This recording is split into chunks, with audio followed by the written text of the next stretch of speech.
Happy birthday to you sir. আরে ঠিক আছে ঠিক আছে, এসব ফালতু জিনিস লাগিয়ে ঘরটাকে নোংরা করে ফেলেছিস। Sorry sir. তোর কি, তুই তো অন্ধ, এবার সব ঘর আমাকেই পরিষ্কার করতে হবে। আমি তো ভেবেছিলাম ছাপ্পানার বার্থডে বড় গিফট নিয়ে আসবে, কিন্তু ওরা তো এখন এলো না। I coming sir. হ্যাঁ হ্যাঁ এসো।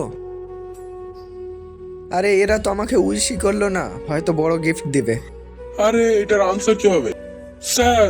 আ এই কোশ্চেনটা আমি বুঝতে পারছি না। ঠিক আছে এসো, এটার অ্যান্সার এটা হবে। ঠিক আছে স্যার। আমার মনে হয় এদের আমার বার্থডের কথা মনে নেই। চলো বাচ্চারা, লাঞ্চ হয়ে গিয়েছে। চলো ভাই।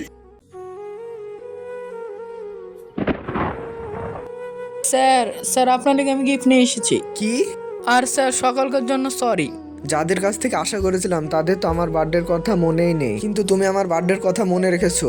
সরি বেটা, আমি তোমাকে সবসময় বকি, আমাকে ক্ষমা করে দিও। কোনো ব্যাপার না স্যার।